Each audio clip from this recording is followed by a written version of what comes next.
Hello, good evening guys. तो हम लोग स्टार्ट करते हैं सेल का चैप्टर। और आपको मैं सेल के बारे में काफ़ी कुछ बता चुकी हूँ। इसके पहले मेरा एक वीडियो और आ चुका है सेल के ऊपर, यानी बायोलॉजी के ऊपर मैं एक वीडियो और बना चुकी हूँ। उसमें मैंने आपका सेल का बेसिक बताया है कि सेल कैसे बनता है, किसने खोज की है, ये सारी चीज़ें।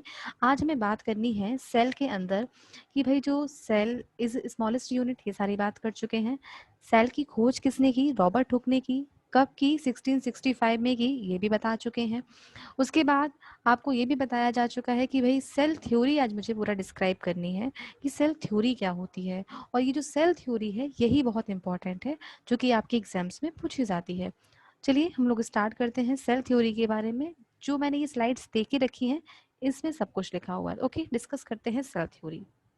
देखिए, सेल थ्योरी की अगर हम बात करें, सेल थ्योरी सबसे पहले दी किसने थी? तो सेल थ्योरी देने वाले यानी कि टाइम था 1838-39 का टाइम था। किसके द्वारा दी गई थी सेल थ्योरी? ये दी गई थी आपकी स्लाइडेन और स्वान के द्वारा। स्लाइडेन और स्वान दो साइंटिस्ट थे, इन्होंने मिलकर के सेल थ्योरी दी। सेल थ्योरी देने की नीड क्या हुई? देखिए, जब सबसे पहले सेल रॉबर्ट हुक ने खोजा तो उसके बाद धीरे धीरे और आगे साइंटिस्ट आए, तो उन्होंने कहा भाई सेल जो है हर एक जीव सेल से यानी कि कोशिकाओं से मिलकर ही बना हुआ है। जीव की बात की जा रही है, जीव में हम प्लांट्स की बात करें, एनिमल्स की बात करें, इनकी प्लांट्स एंड एनिमल्स की मैं बात कर रही हूँ। ये सभी किससे मिलकर बने हुए हैं? यानी जो लिविंग्स होते हैं, लिविंग थिंग्स इनमें होती हैं, यानी कि जो सांस लेते हैं, जो खा सकते हैं, पी सकते हैं, ये कौन होते हैं? Living things. आपने साइंस में स्टार्टिंग में पढ़ा होगा, एक सबसे पहला चैप्टर होता है, दो थिंग्स बताई जाती हैं। वस्तुएं हमारे दुनिया में दो प्रकार की होती है, लिविंग थिंग्स और non living things. Non living things जिन्हें कोई मतलब कि कह सकते हैं उन्हें किसी प्रकार से ना हर्ट होता है, ना उन्हें चोट लगती है, ना उनके ऊपर किसी मौसम का इफेक्ट पड़ता है, वो नॉन लिविंग थिंग्स होती हैं। जैसे कि चेयर है, टेबल है, ब्लैक बोर्ड है, हमारा घर है, लैपटॉप है, कंप्यूटर है, ये सब चीज़ें क्या है?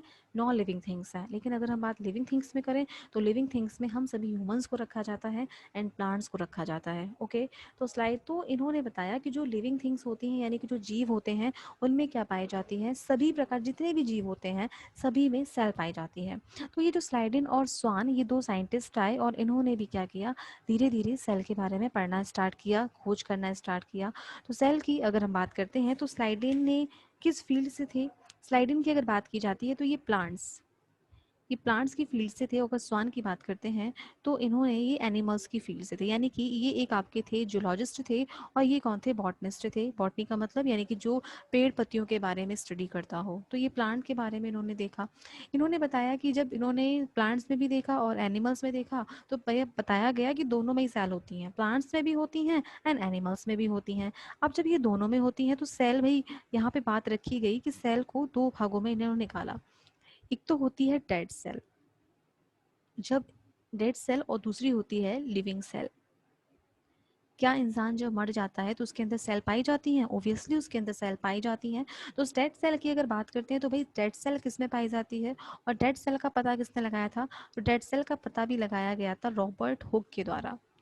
रॉबर्ट हुक ने डेड सेल का पता लगाया था और किसके अंदर देखी गई थी पहली बार डेड सेल? तो वो देखी गई थी आपकी बॉटल की कॉर्क। जो बॉटल की कॉर्क होती है उसमें आपको क्या देखने को मिलेगी? डेड सेल देखने को मिलेगी। लिविंग सेल की अगर बात करते हैं तो आप समझ रहे हो ना, लिविंग में दोनों चीजें आती हैं, प्लांट्स भी एंड एनिमल्स भी। तो लिविंग सेल की जो खोज करने वाले थे, सबसे पहले तो यही पूछा जाएगा कि लिविंग सेल की खोज किसने की? तो वो थे आपके Antonio Leeuwenhoek. Antonio Leeuwenhoek. Antonio Leeuwenhoek, इन्होंने किसकी खोज की? लिविंग सेल की। सबसे अगर बात की जाए तो इन्होंने प्लांट्स में किसकी सेल में बताया? तो इन्होंने प्लांट्स में बताया अनियन सेल, अनियन की सेल को बताया। एनिमल्स की अगर बात करते हैं तो एनिमल्स में कहाँ लिविंग सेल पाई जाती है? तो ये टीथ की जो सेल होती है, दांत की जो हमारे इनामल होते हैं ना, दांत के ऊपर जो जिनको हम जबड़े कहते हैं, सबसे ज़्यादा स्ट्रॉन्ग यही होते हैं। यहाँ पर ही आपका लिविंग सेल पाया गया था। इसने देखा था, ये देखा था एंटोनियो लिविनहॉक ने। तो ये सेल थ्योरी की बात हो गई है और ये सेल थ्योरी में बताया जाता है। तो सेल थ्योरी 1838-39 में स्लाइडिन और स्वान के द्वारा दी गई थी। स्लाइडिन एक हमारे प्लांट से रिलेटेड थे, स्वान हमारे एनिमल से रिलेटेड थे। सेल डेड सेल भी होती है, लिविंग सेल भी होती है। डेड सेल की खोज रॉबर्ट हुक ने की, लिविंग सेल की खोज एंटोनियो लिवेनहॉक ने की। सिंपल सी बात है और इससे ज़्यादा कुछ नहीं है। अब कुछ क्वेश्चंस यहाँ से पूछ लिए जाते हैं कि भाई सबसे बड़ा सेल किसका होता है, सबसे छोटा सेल किसका होता है। तो अगर हम पूरे यूनिवर्स में बात करते हैं, पूरे ब्रह्मांड में बात करते हैं, पूरे विश्व में अगर हम बात करते हैं, तो लार्जेस्ट, यहाँ पे मैं लिखूंगी लार्जेस्ट सेल ऑफ यूनिवर्स, पूरे ब्रह्मांड की सबसे बड़ी सेल कौन सी होती है, तो लार्जेस्ट सेल ऑफ यूनिवर्स वो होती है ऑस्ट्रिच सेल, यानी कि शुतुरमुर्ग के अंडे की सेल। शुतुरमुर्ग आप लोगों ने देखा ही होगा, शुतुरमुर्ग जो होता है काफ़ी स्पीड से भागता है, लेकिन जिसके जो सेल होती है पूरे ब्रह्मांड की सबसे बड़ी सेल होती है। वहीं अगर पूछ ली जाती है कि स्मॉलेस्ट सेल ऑफ यूनिवर्स, पूरे ब्रह्मांड की सबसे छोटी सेल कौन सी होती है, तो सबसे छोटी सेल होती है बैक्टीरिया की सेल। दो चीज़ें होती हैं, देखिए अब आप ये पूछोगे, मैंने बोला बैक्टीरिया की सेल, जब आप लोग डिसीज़ पढ़ोगे तो मैं डिसीज़ में आपको दो प्रकार की डिसीज़ पढ़ाऊंगी, एक तो पढ़ाऊंगी जेनेटिक डिसीज़, दूसरा पढ़ाऊंगी मैं आपको एक्वायर्ड डिसीज़। एक्वायर्ड डिसीज़ का मतलब होता है जनित बीमारियां, यानी कि जो हमें इन्फेक्शंस देती हैं, जैसे कि आपका बैक्टीरिया, वायरस, प्रोटोजोआ, फंगी, ये हमारी एक्वायर्ड डिसीजेस होती हैं। तो अब मैं आपसे अगर बैक्टीरिया वायरस की बात करूं, जैसे ये जो हमारा टाइम चल रहा है, ये कोविड-19 का टाइम चल रहा है, और कोविड-19 क्या है, एक प्रकार का वायरस है। ऑब्वियसली क्या है, वायरस। तो वायरस के बारे में अगर हम समझें तो देखिए, अगर आपसे कभी भी पूछ लिया जाए कि भाई बैक्टीरिया में कैसी सेल होती है और वायरस में कैसी सेल होती है, सबसे पहले तो यही पूछा जाएगा, क्या बैक्टीरिया में सेल होती है? बिल्कुल होती है, तभी तो मैं बता रही हूँ सबसे छोटी सेल, बिल्कुल बैक्टीरिया में सेल होती है। तो अच्छा ठीक है, आप ये बताइए क्या वायरस में सेल होती है?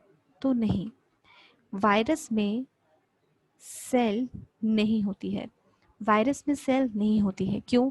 क्योंकि ये जो वायरस होता है, वायरस क्या होता है, एक प्रकार के से आपका संक्रमित होता है। कहने का मतलब है जैसे वायरस क्या, कोविड-19 कैसे हो रहा है, सिम्टम्स आप लोगों को मालूम है, फीवर आना, गले में दर्द होना, खांसी, जुकाम, ये सारी चीज़ें, यही तो इसके सिम्टम है। तो जब आपको मालूम है कि हमें मास्क लगा के जाना है, अगर सामने वाला आपके सामने छींकता है तो आपको तुरंत क्या कर लेना, मास्क लगा लेना है, ये सारी चीज़ें। क्योंकि जैसे ही हम वो छींकेगा सामने वाला, तो छींक में क्या होंगे, वायरस होंगे। लेकिन जो वायरस उसके निकले, अगर सामने वाला बंदा खड़ा हुआ है और वो कोई भी प्रोकेशंस, यानी कि कोई भी प्रोटेक्शन यूज़ अगर वो नहीं कर रहा है, मास्क वगैरह अगर वो नहीं लगा रहा है, तो वो सेल वायरस क्या करेगा, तुरंत उसकी बॉडी में एंट्री करेगा। और जैसे ही वो एंट्री करेगा तो उसको क्या मिल जाएगी, सेल मिल जाएगी। कहने का मतलब है अगर वायरस, हम आसपास जहाँ बैठे हुए हैं यहाँ भी काफ़ी सारे वायरस हैं, लेकिन ये क्या है, ये कम इफेक्टेड है, क्योंकि वायरस में सेल नहीं होता है। लेकिन जैसे ही वायरस को सेल मिलता है तो ये काफ़ी ज़्यादा एक्टिव हो जाता है। तो जब सेल, यानी कि जो जैसे खांसी हुआ या ज़ुकाम हुआ, जब आपने देखा ना हमारे घर में अगर किसी को खांसी होती है या किसी को जुकाम होता है, तो हमको भी बहुत जल्दी जुकाम हो जाता है। क्यों? क्योंकि जैसे ही उसने छींका, उसके द्वारा जो वायरस उड़ा, वो वायरस हमारी बॉडी में एंट्री किया, और जैसे ही हमारी बॉडी में एंट्री किया तो उसे क्या मिल गया, एक सेल मिल गया। और जैसे ही इसको सेल मिलता है, वायरस को क्या मिल जाता है, जैसे ही वायरस को क्या मिल जाता है, सेल मिल जाता है। सेल का मतलब, सेल में क्या क्या होता है, सेल में हम पढ़ेंगे डीएनए और आरएनए पढ़ेंगे। डीएनए आरएनए हो गया, आपका माइटोकॉन्ड्रिया के बारे में हम पढ़ेंगे, माइटोकॉन्ड्रिया के बाद न्यूक्लियस के बारे में पढ़ेंगे। ये सारी चीज़ें जब आपको सेल को मिल जाती हैं तो ये वायरस क्या हो जाता है, एक्टिव हो जाता है, और वायरस एक्टिव होकर हमारी बॉडी में क्या कर देता है, धीरे धीरे उस डिसीज़ को बड़ा कर देता है। ओके, तो अगर आपसे पूछा जाए कि क्या बैक्टीरिया और वायरस में किस में सेल होती है, तो बैक्टीरिया में सेल होती है, लेकिन वायरस में सेल नहीं होती है। ओके, बैक्टीरिया में कैसी सेल होती है, तो इसमें सिंगल सेल होती है। तो मैंने बोला स्मॉलेस्ट सेल ऑफ यूनिवर्स, तो वो बैक्टीरिया की, कौन से बैक्टीरिया की, क्या नाम है उसका, तो जिस बैक्टीरिया का नाम है वो है माइकोप्लाज्मा गैलीसिप्टिकामा। गैलीसिप्टिकामा, ठीक है, ये है आपकी माइकोप्लाज्मा गैलीसिप्टिकामा, ये बैक्टीरिया है, और इसकी सेल क्या होती है, पूरे ब्रह्मांड की सबसे छोटी सेल होती है। क्वेश्चंस यहीं से आपके बनेंगे। थर्ड आपसे क्या पूछा जा सकता है, largest cell of human body, ये तो हमने बात कर ली, एनिमल्स में, बर्ड्स में बात कर ली। अब अगर आपसे ह्यूमन बॉडी की पूछी जाए कि largest cell of human body, human body की सबसे बड़ी सेल कौन सी होती है, दिमाग, ब्रेन। ब्रेन की सेल को कहा जाता है न्यूरॉन। यानी कि नर्वस सिस्टम की सेल, तंत्रिका तंत्र की सेल, यानी कि नर्वस सिस्टम की अगर हम बात करते हैं, नर्वस सिस्टम की अगर हम सेल की बात करते हैं तो ह्यूमन बॉडी की सबसे बड़ी सेल होती है। दूसरे नंबर की बात की जाए, अब पूछा जाएगा कि smallest cell of human body, smallest cell of human body, मानव शरीर की सबसे छोटी सेल कौन सी होती है? तो मानव शरीर की सबसे छोटी अगर सेल की बात करते हैं तो वो होती है आरबीसी, रेड ब्लड कॉर्पसूल्स। कहाँ पढ़ोगे? ये ब्लड के अंदर पढ़ोगे। अब वहीं आपसे पूछा जाता है कि भाई smallest cell of gamete cell, प्रजनन कोशिकाओं में भी सेल होती है। अगर आपसे पूछा जाता है कि smallest cell of gamete cell, gamete cell, प्रजनन कोशिका की सबसे छोटी सेल कौन सी होती है? तो ये होती है मेल की स्पर्म, स्पर्म अंडाणु की, शुक्राणु की सेल। ओके, महिला में ज़ायगोटा की होती है। ठीक है, यहाँ तक बात आप लोगों को आई होप क्लियर हो गई होगी। तो ये कुछ बातें हैं, ये आपसे पूछी जाती हैं। आई होप राइटिंग पे गौर मत करना, चीज़ें क्लियर हो रही होंगी। अगर आप लोग बना इसको चाहते तो नोट्स बनाते चलिए, मैं बिल्कुल बेसिक से पढ़ा रही हूँ। और अगर आप लोग इसको बहुत वीडियो को शेयर करते हैं एंड आपको पसंद आता है तो मैं कंटिन्यू आपको एक पूरी प्लेलिस्ट दूंगी बेसिक बायोलॉजी की।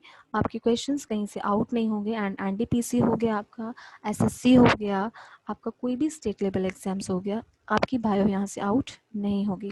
ओके, नेक्स्ट पॉइंट हम लोग नेक्स्ट से बात करते हैं। तो ये कुछ बेसिक बातें थी सेल थ्योरी के बारे में, हमने आपको बता दिया। उसके बाद हम लोग सेल थ्योरी पर ही थे। वही सेल थ्योरी की अगर बात करते हैं तो ये आपके सामने एक शब्द लिखा दिख रहा होगा, यूकैरियोटिक सेल्स। ये क्या होती हैं, थोड़ा इनको समझिएगा। ये थोड़ा सा टफ है भाई, है ना?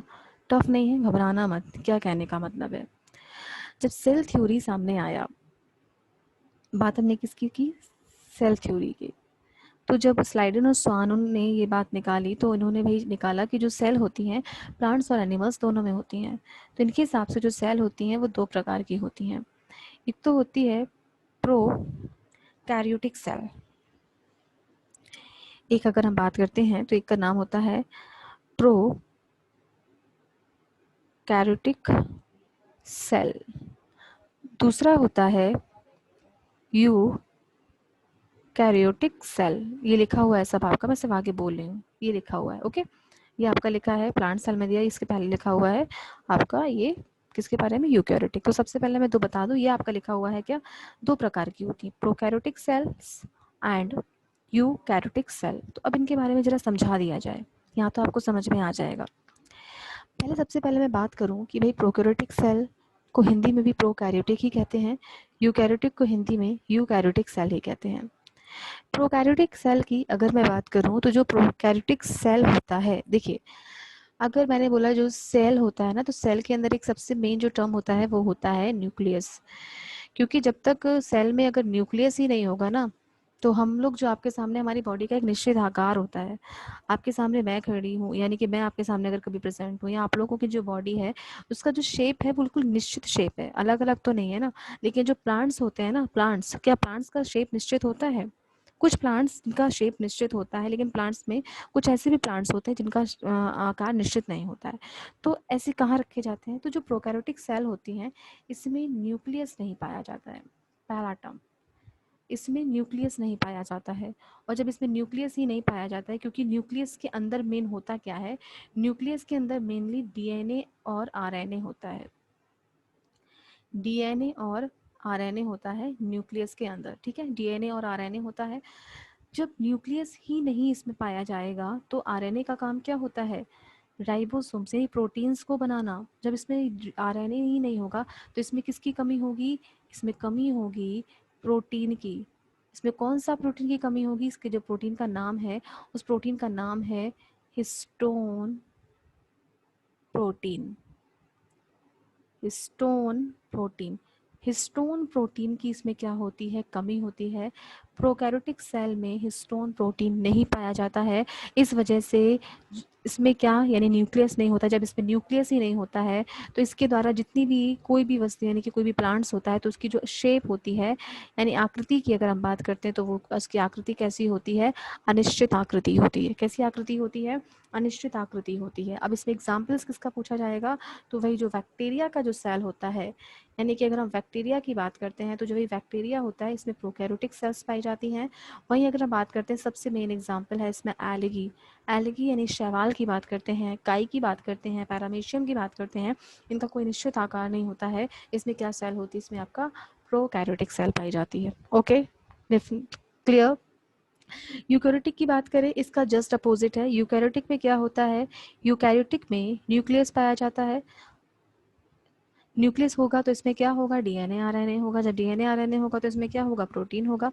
तो कौन सा प्रोटीन होगा भाई, हिस्टोन प्रोटीन होगा। कौन सा प्रोटीन होगा, इसमें हिस्टोन प्रोटीन पाया जाता है। जब इसमें हिस्टोन प्रोटीन पाया जाता है तो सिंपल सी बात है, जब न्यूक्लियस है तो इसका आकार भी कैसा होगा, इसकी आकृति आपकी निश्चित आकृति होगी। इसका आकार कैसा होगा, इसकी आकृति कैसी होगी, इसका आकार निश्चित आकार होगा। तो ये बात हो गई है यूकैरियोटिक की। और जो यूकैरियोटिक सेल्स होती हैं ये प्लांट्स एंड एनिमल्स दोनों में पाए जाते हैं, जबकि जो प्रोकैरियोटिक्स होते हैं ये सिर्फ प्लांट्स में पाए जाते हैं, ओनली ऑन प्लांट्स में पाए जाते हैं, जबकि ये प्लांट्स एंड एनिमल्स दोनों में पाए जाते हैं। आई होप यहाँ तक बात क्लियर हो गई होगी। अब इसी प्रोकैरियोटिक सेल और यूकैरियोटिक सेल से सेल के अंदर जितनी भी चीज़ें होती हैं, जैसे मैंने आपको बोला सेल, सेल में क्या देखने को मिलेगा आपको, डीएनए, आरएनए, इसके बाद आपका माइटोकॉन्ड्रिया देखने को मिलेगा।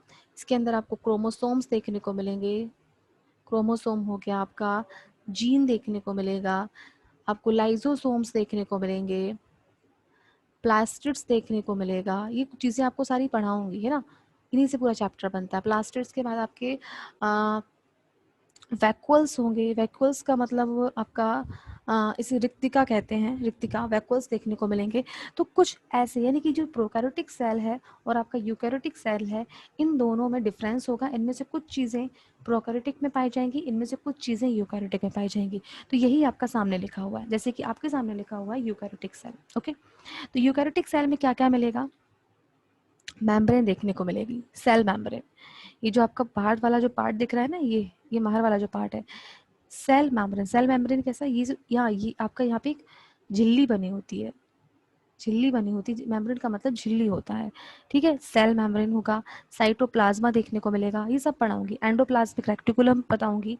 न्यूक्लियस मैंने अभी हाल बताया, ये भी आपका न्यूक्लियस है। इसी न्यूक्लियस में क्या होते हैं, इसी न्यूक्लियस में डीएनए और आरएनए होता है, और इसी को क्या बोला जाता है, न्यूक्लियोटाइड्स कहा जाता है। राइबोसोम्स ये हमारा प्रोटीन का संश्लेषण कर रहा है। सेंट्रोइड्स बताऊंगी। माइटोकॉन्ड्रिया, माइटोकॉन्ड्रिया को क्या बोलते हैं, माइटोकॉन्ड्रिया को क्या बोलते हैं, हमारे बॉडी के अंदर एनर्जी कैसे आती है, पावर हाउस ऑफ सेल कहते हैं। हमारी बॉडी के अंदर जो पावर मिलती है वो कहाँ से मिलती है, माइटोकॉन्ड्रिया से। गोल्जी बॉडी को क्या क्या काम होता है, इसे पैकिंग का के लिए। इसमें कुछ टर्म्स पूछे जाते हैं, जैसे आपसे पूछते हैं ना, पावर ऑफ सेल किसे कहते हैं, माइटोकॉन्ड्रिया को कहते हैं। माइटोकॉन्ड्रिया को कहते हैं। ऐसे पूछा जाएगा कि सेल की मदर किसे कहते हैं, सेल की माँ किसे कहते हैं, गोल्जी बॉडी को कहते हैं। सेल का मैनेजर किसे कहते हैं, सेल का सबसे बड़ा पार्ट कौन सा होता है, न्यूक्लियस को कहते हैं। क्यों कहते हैं, आगे पढ़ाएंगे। तो यूकैरियोटिक के बारे में बात होगी। सेम ये एनिमल्स का सेल था। अब देखो भाई प्लांट्स में आपको क्या देखने को मिलेगा, सेल वॉल, जबकि एनिमल में देखने को नहीं थी। इसका मतलब सेल वॉल सिर्फ किस में पाया जाता है, सिर्फ प्लांट सेल में पाया जाता है। मेम्ब्रेन दोनों में देखने को मिलेगी। साइटोप्लाज्मा आपका एनिमल सेल में भी था, एंडोप्लाज्मा आपका एनिमल में भी था, न्यूक्लियस भी आपका एनिमल्स में था। राइबोसोम्स की बात करें, ये भी एनिमल्स में देखने को मिला था। माइटोकॉन्ड्रिया की बात करें, ये भी एनिमल्स में था। गोल्जी बॉडी भी एनिमल्स में था। वैक्यूल्स भी आपका एनिमल्स में था।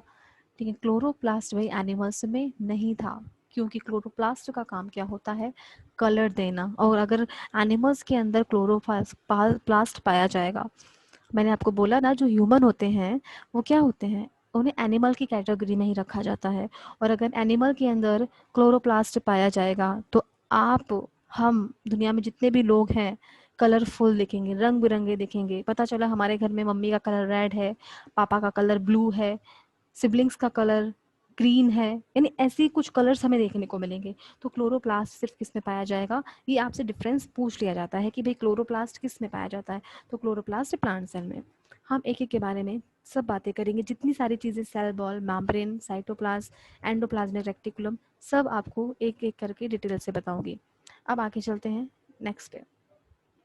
अब यहाँ हम जो बेसिक स्टार्ट करने वाले हैं वो हम स्टार्ट करेंगे आज न्यूक्लियस के बारे में। वेरी इंपॉर्टेंट है आपका न्यूक्लियस। ओके, चलो तो भाई यहाँ पे स्टार्ट करते हैं न्यूक्लियस। सबसे पहले एक बार न्यूक्लियस की डेफिनेशन पढ़ लेते हैं कि न्यूक्लियस है क्या आखिर में।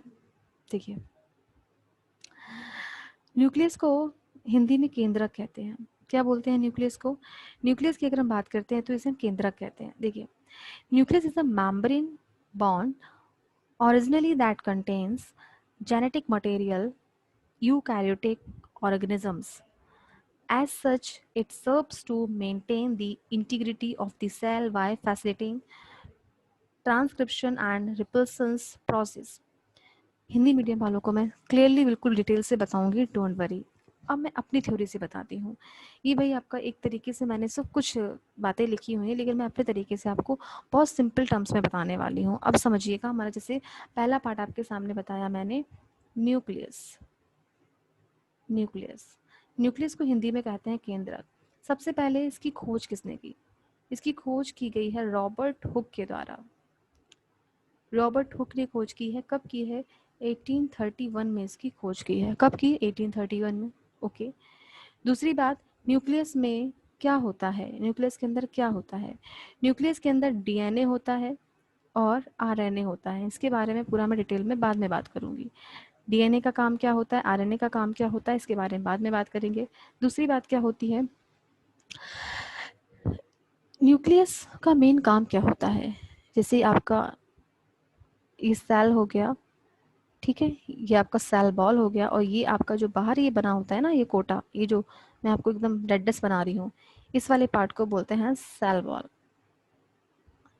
इस वाले पार्ट को बोलते हैं सेल मेम्ब्रेन। इसे क्या बोलते हैं? Cell membrane. एंड इसे बोलते हैं न्यूक्लियस। क्या बोलते हैं इसको? न्यूक्लियस बोलते हैं। समझिएगा, न्यूक्लियस की अगर हम बात करते हैं तो मेनली न्यूक्लियस का काम क्या होता है? मैनेजमेंट का काम होता है। न्यूक्लियस डिसाइड करता है कि माइटोकॉन्ड्रिया कहाँ पे काम करेगा, राइबोसोम कहाँ पे लगेगा, डीएनए आरएनए कहाँ लगेगा, ये सभी का निर्धारण करने का काम कौन करता है? न्यूक्लियस करता है। इसीलिए न्यूक्लियस को क्या कहा जाता है? Manager of cell. अगर आपसे पूछा जाए क्या मैनेजर ऑफ सेल किसे कहते हैं, तो न्यूक्लियस को कहते हैं। And largest part of cell, largest part of cell, cell का सबसे बड़ा पार्ट भी किसे कहते हैं? न्यूक्लियस को ही कहते हैं। क्योंकि ये क्या काम करता है? ये काम करता है सभी जितने भी ये कंपोनेंट्स हैं सभी को कहाँ मैनेज करना है, उसका निर्धारित कौन करता है? उसका निर्धारण न्यूक्लियस करता है। आई होप तो बात क्लियर हो गई होगी। आपसे पूछा जाए कि सेल का सबसे बड़ा पार्ट कौन सा होता है, तो nucleus is the largest part of cell. Manager of cell किसे कहते हैं? न्यूक्लियस को कहते हैं। क्यों? क्योंकि इसका काम होता है सभी जितनी भी चीज़ें होती हैं उनको एक जगह निर्धारित करना। रॉबर्ट हुक ने 1831 में इसकी खोज की थी। अब हम लोग मेन आते हैं डीएनए एंड आरएनए के ऊपर। देखिए, डीएनए एंड आरएनए की अगर हम बात करते हैं तो सबसे पहला इनका काम क्या होता है, यहाँ समझिएगा डीएनए और आरएनए को।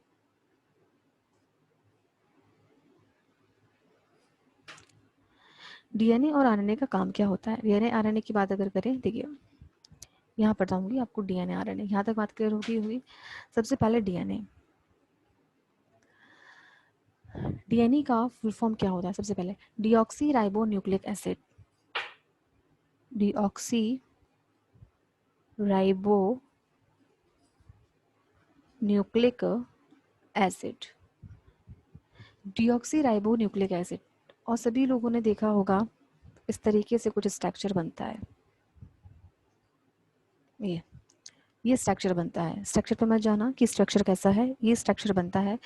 डीएनए की अगर बात करते हैं तो सबसे पहले डीएनए का काम क्या होता है? प्रोटीन सिंथेसिस जो सेल के अंदर होती है, प्रोटीन का जो निर्माण होता है, प्रोटीन सिंथेसिस को, प्रोटीन जो बॉडी के अंदर बनती है उसको कंट्रोल करने का काम कौन करता है? डीएनए काम करता है। डीएनए का काम होता है, यानी डीएनए का मतलब डीएनए टेस्ट एक तरीके से जीन का काम करता है। यानी बोलते हैं डीएनए टेस्ट करा लो, अगर फादर में जो जीन्स होंगे वो एक बच्चे में जीन्स देखे जाएंगे, फादर में किसी प्रकार का डिसीज है तो बच्चे में देखा जाएगा, तो वो हमें कहाँ से पता चलता है? डीएनए से पता चलता है। डीएनए एक प्रकार का क्या होता है? एक न्यूक्लियोटाइड्स होता है। क्या होता है? एक प्रकार का न्यूक्लियोटाइड्स होता है। और इसमें क्या पाया जाता है, इसकी अगर हम बात करते हैं तो इसमें आपको शुगर एंड बेस देखने को मिलता है। क्या देखने को मिलता है? शुगर एंड बेस देखने को मिलता है। डीएनए में और क्या क्या चीज़ें होती हैं? डीएनए की अगर हम बात करते हैं तो डीएनए में न्यूक्लियस भी पाया जाता है। क्या होता है? न्यूक्लियस भी होता है, और न्यूक्लियस के साथ साथ इसमें आपको माइट्रो कॉन्ट्रिया भी देखने को मिलेगा, माइट्रोकॉन्ड्रिया भी देखने को मिलेगा, जिसे पावर हाउस ऑफ सेल कहते हैं। तो डीएनए न्यूक्लियस भी देखने को मिलेगा एंड थोड़ा बहुत पार्ट माइट्रोकॉन्ड्रिया का भी देखने को मिलेगा। डीएनए क्या होते हैं? न्यूक्लियोटाइड्स होते हैं, जिसमें शुगर होता है और आपका बेस होता है। बेस की अगर बात करते हैं तो इसमें 4 बेस पाए जाते हैं। कौन कौन से पाए जाते हैं?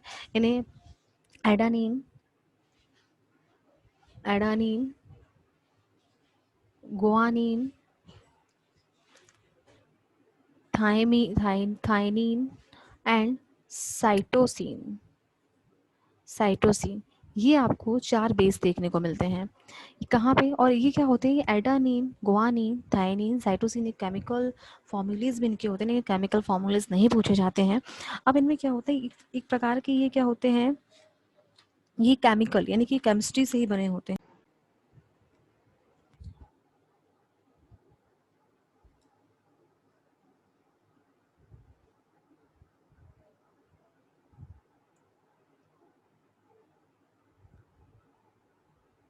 ओके, हम लोग कहाँ पर थे? हाँ, ये वाले पार्ट पर थे, समझ में आ रहा होगा आप लोगों को। देखिए, तो मेरी बात ये हो रही थी आपसे कि जो एडानिन हो गया, ग्वानिन हो गया, साइटोसिन हो गया, इनमें क्या होते हैं? इनमें भी मॉलिक्यूल्स होते हैं। तो इनमें जो एडानिन और आपका जो थाइमीन होता है, इन दोनों के क्या होते हैं? मॉलिक्यूल्स इक्वल होते हैं। मॉलिक्यूल्स इक्वल होने की वजह से ये जो आपका ये जो लेयर बनी होती है, इनमें ये दोनों साथ में रखे होते हैं। उसी प्रकार से जो साइटोसिन और ग्वानिन होते हैं, इनके मॉलिक्यूल इक्वल होने की वजह से ये आपके एक साथ रखे जाते हैं। एडानिन, थाइमिन, साइटोसिन और गुआनिन।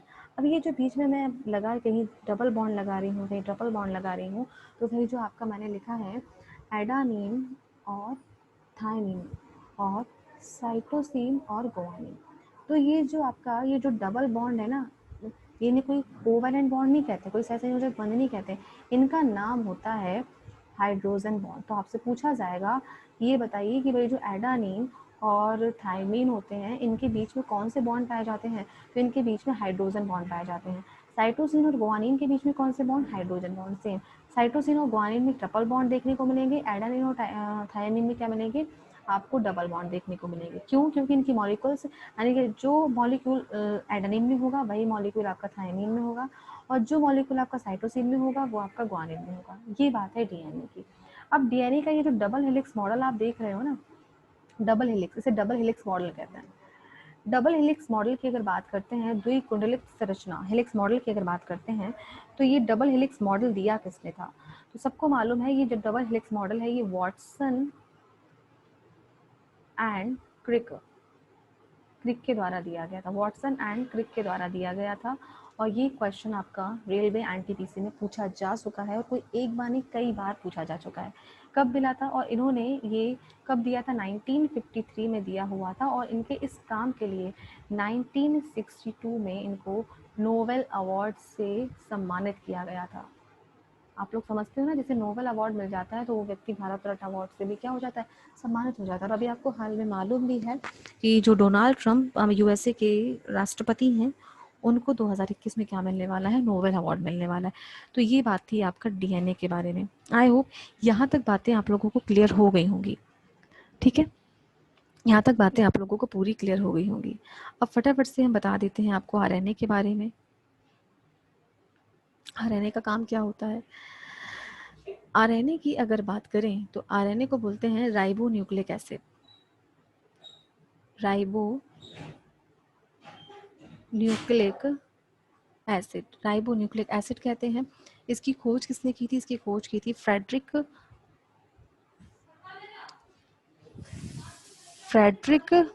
माइकर्नी। माइकर्नी ने किसने की खोज की थी? फ्रेडरिक माइकर्नी ने खोज की थी। क्या काम होता है? आरएनए का काम होता है प्रोटीन का संश्लेषण करना। प्रोटीन सिंथेसिस की जो प्रोसेस होती है वो कहाँ होती है? आरएनए के अंदर होती है। प्रोटीन सिंथेसिस का काम कौन करता है? आरएनए करता है। और इसका क्या होता है? ये डबल, एक का सिंगल ही मॉडल होता है। आप कैसे समझोगे कि ये आरएनए है? इसमें भी 4 प्रकार के बेस पाए जाते हैं, एडानिन, साइटोसिन, गुआनिन। एडेनिन के साथ क्या बनेगा? साइटोसिन के साथ क्या बनेगा? लेकिन थाइमिन के स्थान पर यहाँ पे क्या बन जाता है? यूरोसिल। यूरोसिल, तो यानी कि एडेनिन के साथ यूरोसिल चला जाएगा और साइटोसिन के साथ गुआनिन, यानी कि थाइमिन के स्थान पर जब यूरेसिल बेस आके जुड़ जाता है तो वो हमारा क्या बन जाता है? आरएनए बन जाता है। आरएनए कितने प्रकार के होते हैं? आरएनए की अगर बात करते हैं तो ये 3 types of RNA. 3 types of RNA कौन कौन से? पहला होता है mRNA, rRNA and tRNA। mRNA को क्या बोलते हैं? इसको बोलते हैं मैसेंजर आरएनए। tRNA को क्या होगा? ये क्या करता है? राइबोसोम्स यानी कि प्रोटीन को बनाने का काम करता है। tRNA की बात करें तो ये ट्रांसफर। अब समझिएगा क्या होता है। देखिए, जो हमारा सेल होता है, सेल में कहाँ पर प्रोटीन की नीड होती है तो वो पता लगाने कौन जाता है? इसका मैसेज लेके कौन आता है? mRNA लेकर आता है। अब प्रोटीन कितना बनना है इस बात को ये मैसेज कहाँ पहुँचाएगा? rRNA तक। तो rRNA क्या, इसमें राइबोसोम्स लगे होते हैं, तो यहाँ पे क्या बनने स्टार्ट हो जाता है? प्रोटीन बनना स्टार्ट हो जाता है। और इस प्रोटीन के पैकेट बनाने के बाद, इस प्रोटीन का पैकेट बनाने के बाद इसको कौन लेकर के जाता है? tRNA। इसीलिए से क्या बोलते हैं? ट्रांसफर आरएनए बोलते हैं। दूसरा क्वेश्चन, इन सभी में सबसे छोटा आरएनए कौन सा होता है? तो स्मॉलेस्ट आरएनए rRNA होता है, स्मॉलेस्ट आरएनए। ओके, तो ये बात हो गई आपके किसके बारे में? mRNA, rRNA, tRNA। I hope आप लोगों को ये बातें क्लियर हो गई होंगी। ये सेशन हम लोग यहाँ तक रखते हैं। नेक्स्ट क्लास में हम लोग मेन पढ़ेंगे क्रोमोसोम के बारे में, क्योंकि डीएनए और आरएनए का ही रिलेशन किससे है? क्रोमोसोम से। यहाँ से आपको बताएंगे कि फीमेल और मेल, ये दोनों, ये जो जेंडर है ये अलग अलग किस तरीके से बनते हैं, यानी कि इनमें कौन से क्रोमोसोम डिफरेंट होते हैं। ओके गाइस, तो हम लोग मिलते हैं नेक्स्ट क्लास में एक नए सेशन के साथ। ओके, तब तक के लिए गुड बाय, शुभ रात्रि।